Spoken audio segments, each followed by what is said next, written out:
going on, Like Pro Tackle fam? Today's video, we're going to be going over a reel that has really swept through the market, really taken over the high-end casting category. Of course, we're going to be talking about Metanium DC by Shimano. This is new for 2024. It comes in two different gear ratios, an HG 7-speed and an 8-speed, which is the XG model.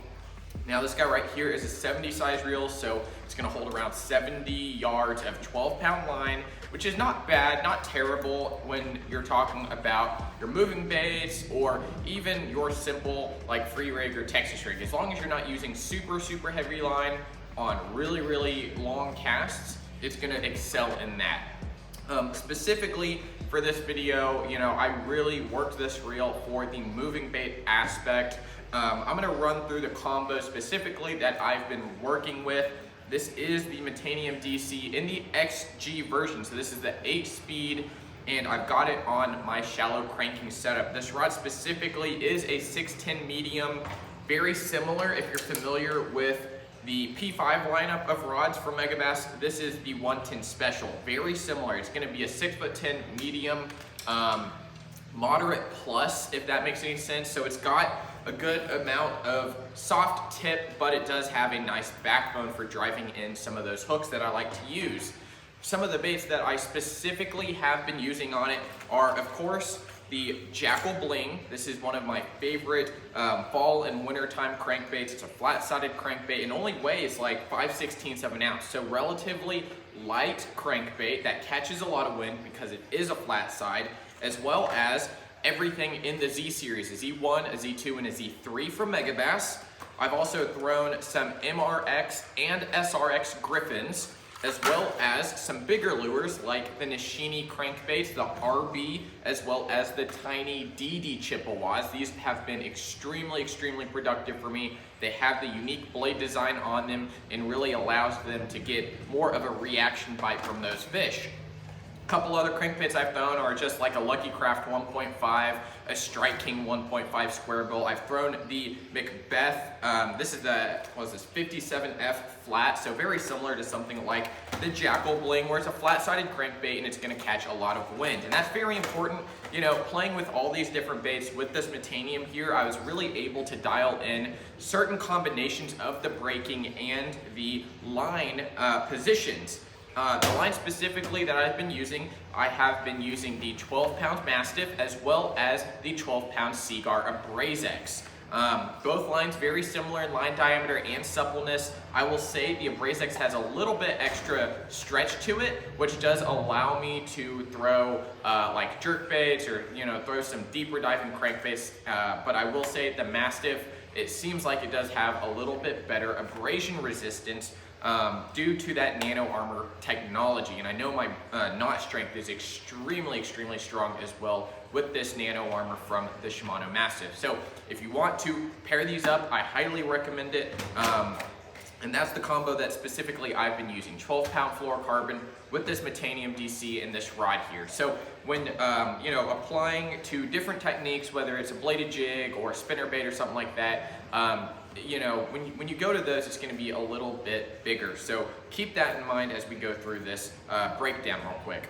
Also, before we get too far in this video here, I do want to let y'all know we got some brand new stuff from Bubba. These are the micro shears as well as the split ring pliers.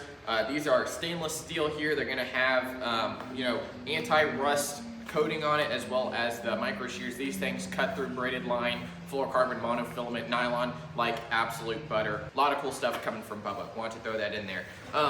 Now specifically when I've been throwing this here, I would say I've easily got probably over 1,000 casts, at least. My spool is down to probably like 50 yards.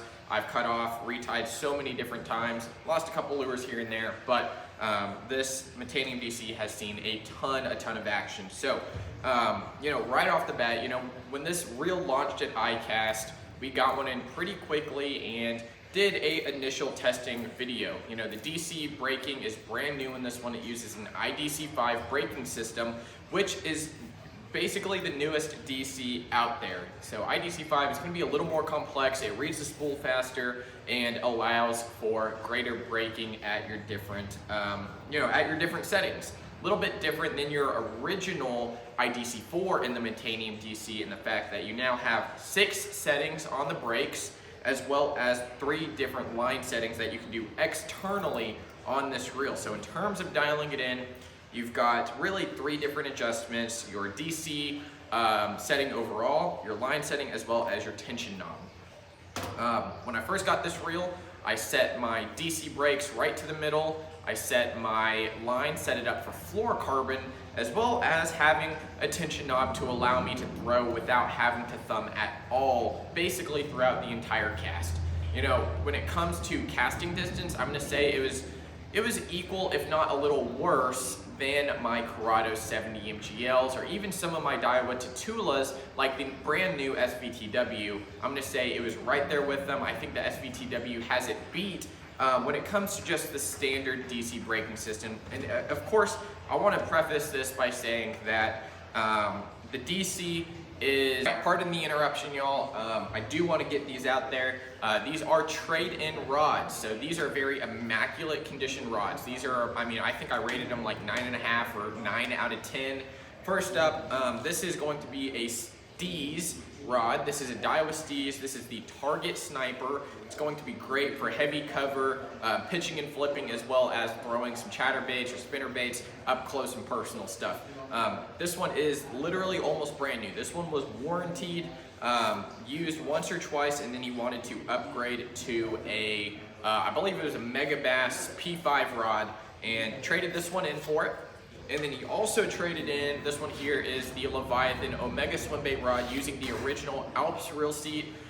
This one was used 2 or 3 trips to throw a bull shad as well as a deep diving crankbait. I think this one got a 9 overall. All the guides are super intact, all the epoxy, everything. Again, very, very new rod, and you can check these out online at lakeroadtackle.com. Just wanted to put these out there. These are amazing deals, basically brand new. They do not have the warranty attached. That's the only thing about them that they do not have, but you can check them out online. If you have any questions, message me, send me an email, lakepro@pondking.com, and I'll send you a little custom video showing off these rods, or link it directly in the listing there on the website. So all you have to do to find these is type in used, USED, and they should pop up directly there. Thank you again, and let's get back to the video. Very, very nice, very user-friendly when you don't have to thumb the spool at all. However, when it comes to maximum casting distances, I highly believe that having a non-DC allows you to play and tune it in a little more precisely than a lot of your DC reels, like your Corrado DC or SLX DC. So specifically with this one, going with the old standard fluorocarbon, middle of the line braking, as well as a tension that allows me to cast without having to thumb the spool, with that fluorocarbon setting is pretty mild. It's very nice not having to thumb the spool at all. You're getting a good amount of casting distance, really more than you could ever really absolutely need. When it comes to the maximum casting distance, I think I dialed it in pretty well. So the settings for that is going to be on your braided line setting.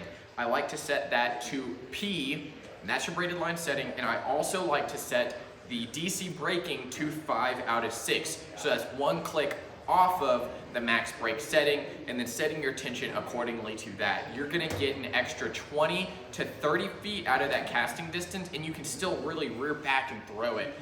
On the fluorocarbon setting, because it is braking a little bit harder, I really had to wrench back and throw it. On the braided line setting, since it is a little bit looser and focuses more on the actual braking system, I would say the braking is almost multiplied on the fluorocarbon to braided line setting. But the braided line setting, it's almost like having your SVS braking off, essentially, where it allows that spool to rev up much faster. So, having it on the braid setting, a pretty tight actual brake on the DC, and then a tension knob to really just adjust to where you can thumb or not thumb. I had it set to where you didn't have to use the thumb on your cast. So that gives you an extra 20 to 30, really almost 40 feet of extra casting distance with minimal effort.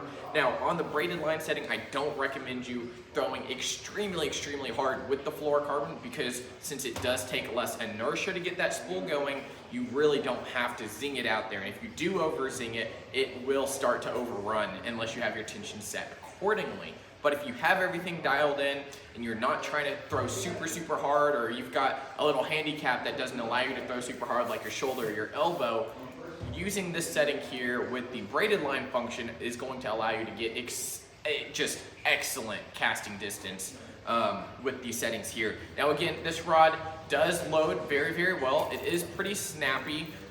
Specifically, this is the favorite rods. We don't sell these here. This is a B-Lat 6 stick for like 150 bucks. It's a great cranking rod, pretty good jerkbait rod.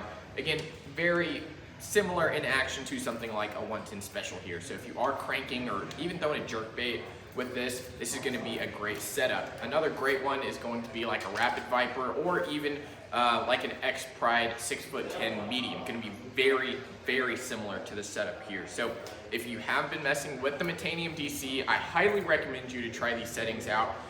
Definitely see the difference. And another big thing, excuse me, I was drinking some LaCroix earlier, as well as my coffee, of course. Another big thing is the handle size is a little bit smaller, it seems like, than a lot of your other reels. Like coming from Corrado series, where on the XG you're getting a power knob with a little extra length, it feels like sometimes it's nice to have a little extra torque, but a lot of the times it feels like I'm very close. I have to reel very quickly just because the handle seems a little bit shorter. Overall, the reel is the lightest DC reel to date, but throwing this over and over again, especially in the winter time, you know, getting that exact cast, it does get a little bit tiring. And that's probably my one complaint about all DC reels, is they're just a little bit heavier, but you're also, you know, packing in some really cool technology. So that is my initial, like, after 1,000+ casts with the Metanium DC in a cranking setup. Super awesome overall. You know, discovering this new little setting pattern for this has been really cool to explore, as well as throwing it on the nylon setting, which is very close to the fluorocarbon and kind of in between like the braid and the fluorocarbon. So I didn't really dive into that one that much, but having it on that braided setting is just absolutely wonderful. Again, if you have any questions, please feel free to drop them down in the comments below. I'm going to be doing a lot more in this little series here. Let's just call it like the 1,000 cast series, where, you know, I'm putting in time on these reels, on these rods, on these baits, and giving you my honest opinion on them, and maybe some tips and tricks on how you can help you dial them in on the water. So guys, thank you so much for watching. Again, you can head over to lakeprotackle.com, check out the Metanium DCs, HG, as well as the XG, and of course all the baits there. I'm going to link them down below. Check them out. Greatly appreciate you watching. We'll see you next time at Lake Pro Tackle. See you guys.